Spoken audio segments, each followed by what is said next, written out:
3 o'clock in the afternoon. 26 canvas boats, 400 meters of open river, and no cover at all. The men doing the paddling have never held a paddle in their lives, and the bridge they have to reach is a mile behind the enemy's front. So how do you cross a river that no army is supposed to be able to cross? September 1944. The largest airborne operation in history is unspooling along a single Dutch road, from Eindhoven north toward Arnhem. Get tanks up that road across every bridge, and the war might end by Christmas. But the whole plan has jammed at one town, Nijmegen, where two great bridges cross the river Vaal, and the British armor cannot get past them. This is Nijmegen. Two bridges over the Vaal, a road bridge and a rail bridge held from both ends by SS Panzer troops. For 3 days, American paratroopers have thrown themselves at the southern approaches, straight into the city, and 3 times they have been stopped cold. A frontal attack will not take these bridges.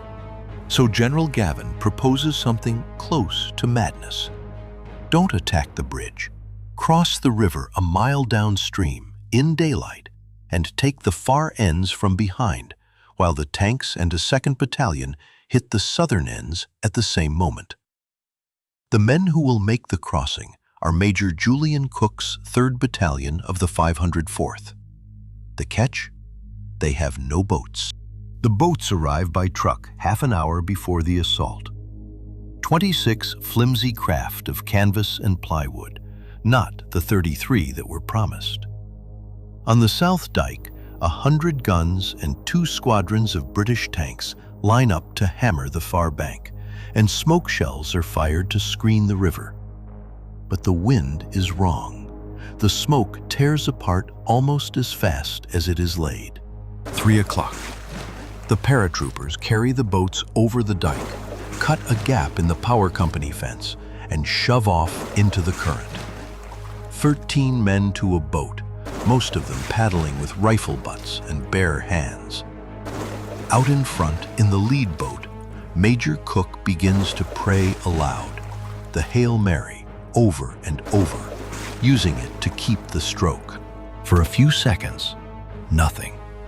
Then the whole far bank opens up at once. Machine guns, 20mm flak, mortars and 88s firing from the north bank, from the rail bridge on their flank, even from behind them.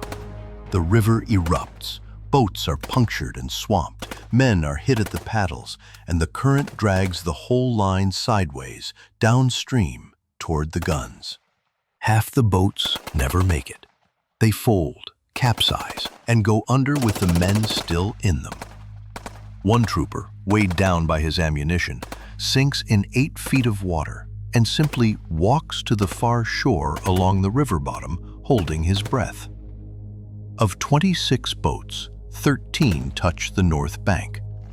The survivors do not stop paddling until the hulls hit the mud. And then they do something no one expects. They don't dig in. They come out of the boats screaming and run straight at the guns, across 700 meters of flat, open field, into the fire. There is no cover but the drainage ditches.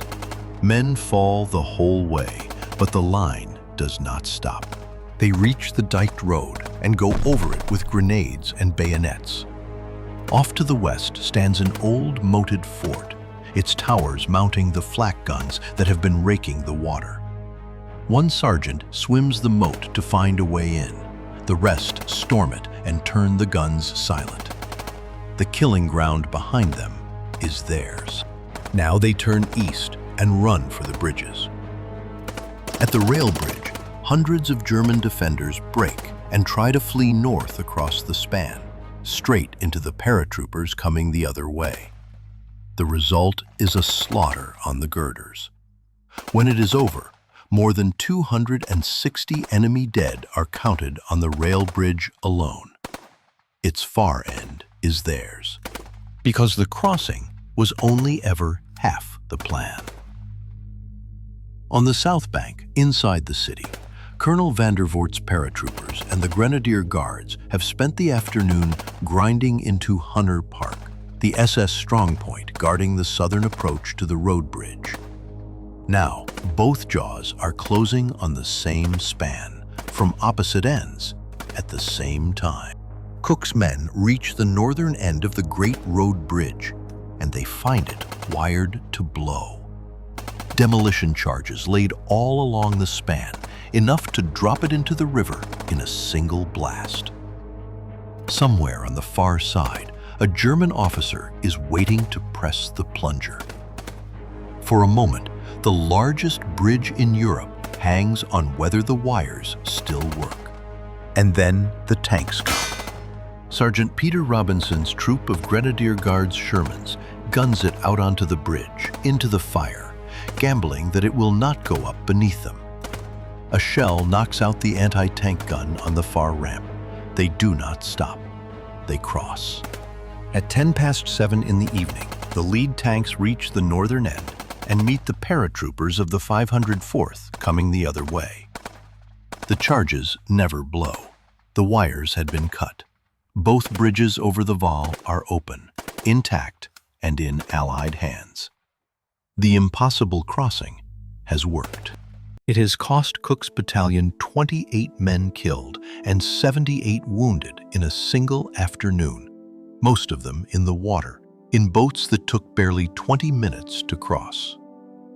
Colonel Tucker, watching from the south bank, said only that his men were getting their on-the-job training. The road to Arnhem is finally open. And then, with the way clear at last, the tanks stop. Night is falling. The infantry are miles behind, and ahead lies the island. 11 miles of dead flat polder, one raised road, no cover, and a German gun line already forming across it. The advance halts for the night at the village of Lent, just past the bridge they died to take.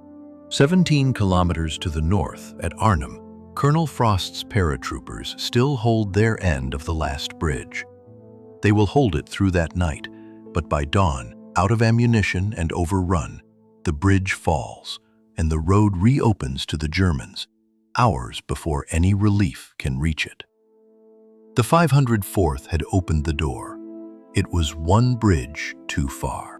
The river that no army was supposed to cross had been crossed in the middle of the afternoon by men in canvas boats paddling with the butts of their rifles. It remains one of the boldest river assaults of the entire war. The Americans who made it called the wall their Little Omaha. Market Garden itself would fail, stopped just short of the Rhine it had gambled everything to cross. But the men of the 504th had shown, in the most literal way imaginable, what that gamble asked of the soldiers sent to make it.